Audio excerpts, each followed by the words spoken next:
In 1984, the internet as we know it didn't exist.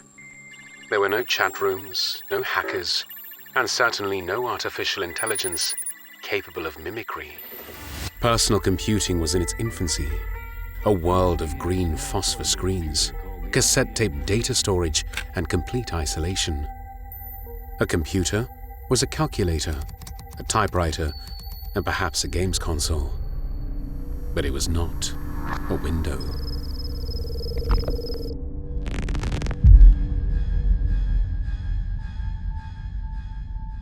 Yet in a small renovated cottage in the village of Dodleston in Cheshire, a BBC microcomputer began to generate text on its own. It wasn't a glitch in the code, and it wasn't a prank by a neighbor. It was a plea for help. Ken Webster, a music teacher, and his partner Debbie O'Brien were the recipients of these messages.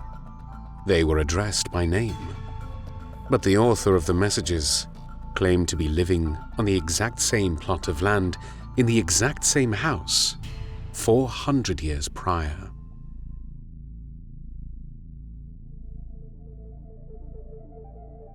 For 2 years, they communicated across the centuries. Evidence was left in the dust. Impossible facts were verified in local libraries. And then, a third party entered the conversation, an entity claiming to watch from the year 2109. This is not creepypasta. This is the documented account of the Dodleston messages. The story begins not with technology, but with the physical architecture of the meadow cottage. In late 1984, Ken Webster and Debbie O'Brien were in the process of renovating the old property. It was an 18th century structure sitting on foundations that were much, much older. Almost immediately, the atmosphere in the house shifted. It began with classic symptoms of poltergeist infestation, though Webster, a rationalist and a science teacher, refused to use that word. They would leave the kitchen and return minutes later to find cat food cans stacked in perfect pyramids. Furniture would be rearranged.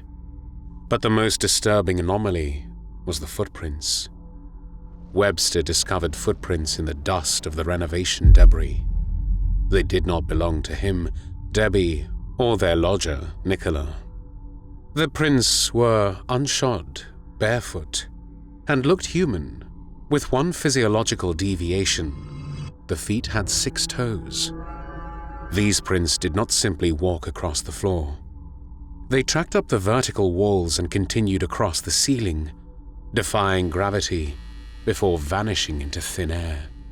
The physical activity was unsettling, but it was merely a prelude. The entity was trying to get their attention. When shifting furniture failed, it turned to the only tool in the house capable of language. The household owned a BBC Micro Model B. For context, this machine had 32 kilobytes of RAM. It was connected to nothing, no modem, no telephone line. To transfer data, one had to physically insert a floppy disk or play a cassette tape. One afternoon, Ken returned home to find a file named DN on the disk. He had not created it. Curiosities piqued. He opened the file. It was a poem, mocking in tone, referencing Nick, the lodger, and signed with a cryptic ambiguity. Ken assumed it was Nick playing a prank. Nick assumed it was Ken. But the messages continued, and the tone darkened. The writer seemed confused by the box of lights that had appeared in his room. He could see Ken and Debbie, but he described them as strange apparitions. He wrote, "I write on the box of lights. You are a good soul? You have a wife?" Webster, still convinced this was an elaborate hoax by a friend, stood down at the keyboard and typed back. He asked who the writer was. The reply that appeared on the screen would set the stage for a mystery that remains unsolved to this day. The screen read, "I am Lucas.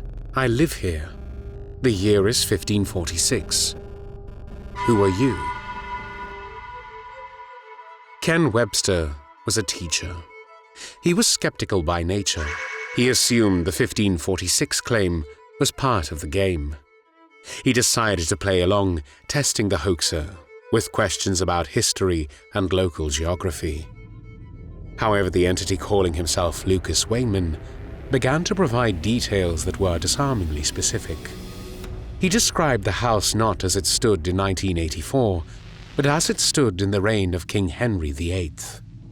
He spoke of the red stone walls, features Webster had not yet uncovered behind the plaster.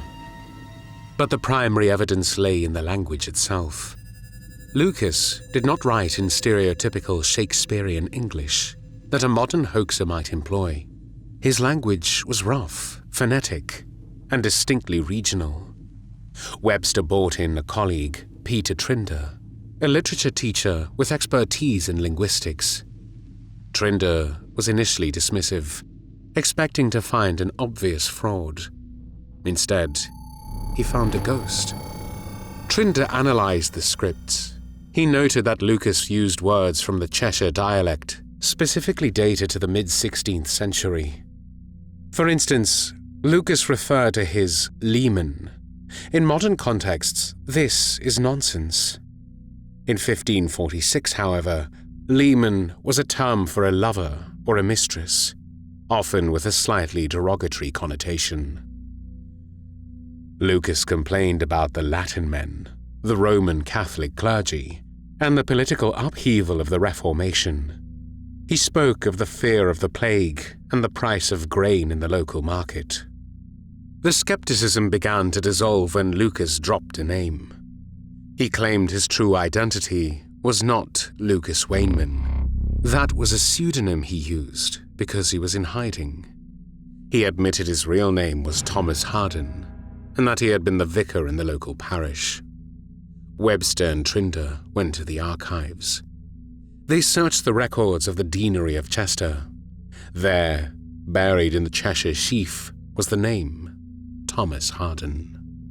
The records confirm that Thomas Harden was indeed the vicar of Dodleston. However, he had been expelled from his position in 1555. The reason? He refused to separate from his wife when Queen Mary I ascended the throne and enforced Catholic celibacy on the clergy. This was a detail unknown to the general public. It was not in the encyclopedias of 1984. For Ken Webster to have faked this, he would have needed to spend weeks in the county archives fabricating a persona that matched obscure ecclesiastical records perfectly. Back in the cottage, the communication deepened.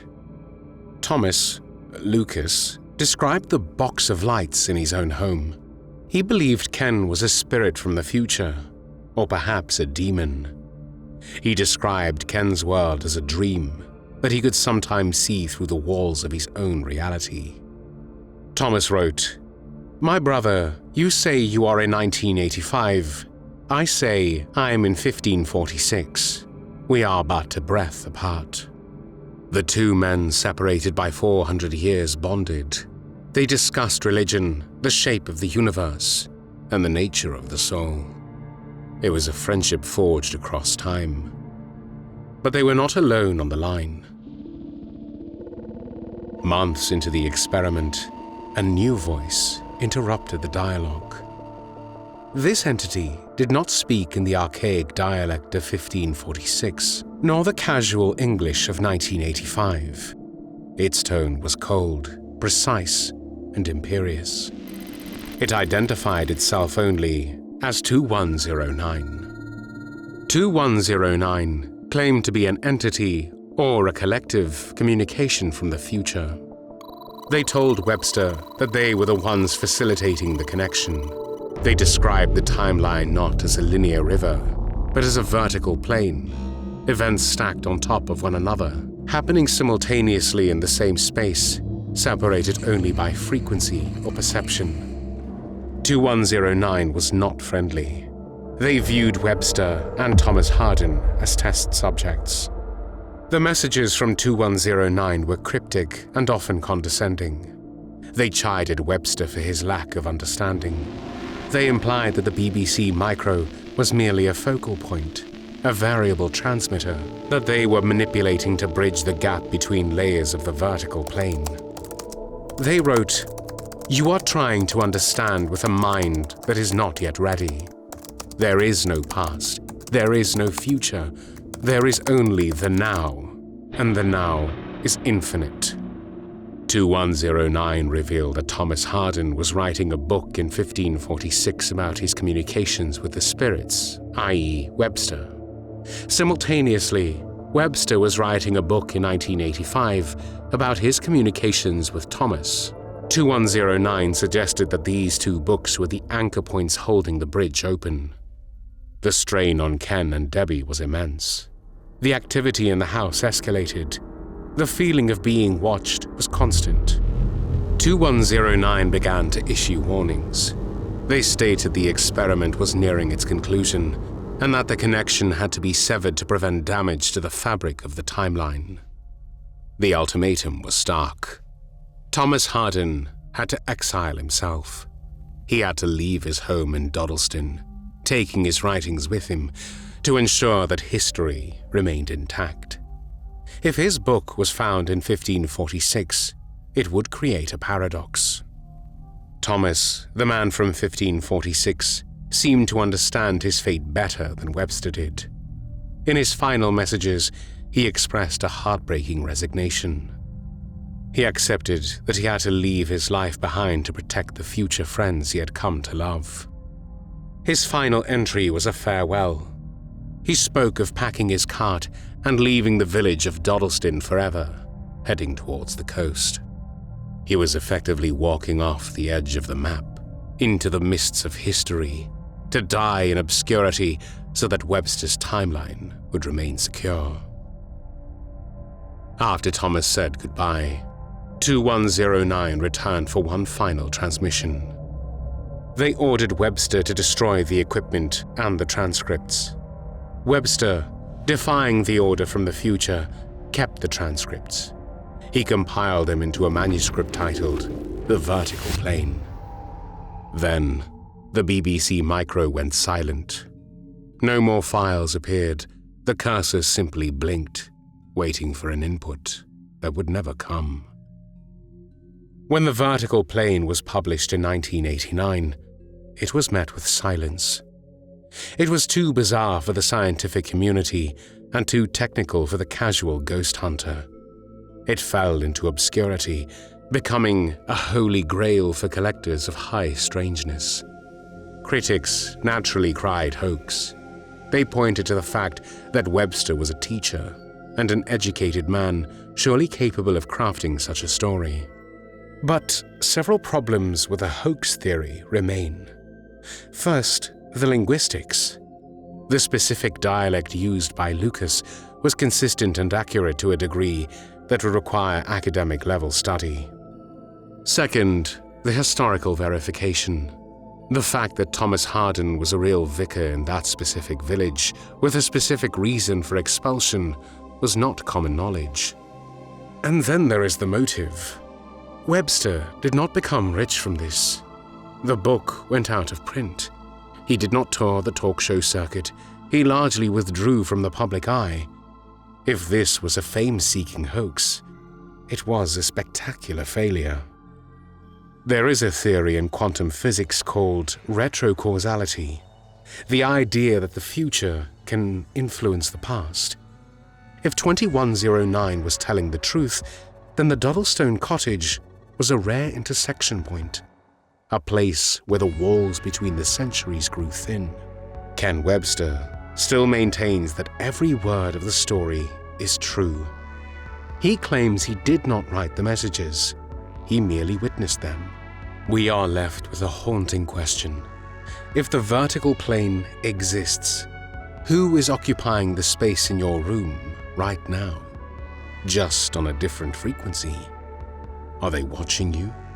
Or are you, unknowingly, the ghost haunting them?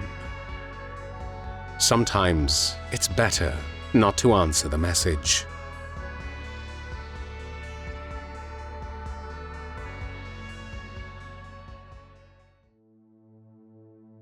If you enjoyed this investigation into the paranormal, allow us to keep the signal up and subscribe for more documented cases of the impossible.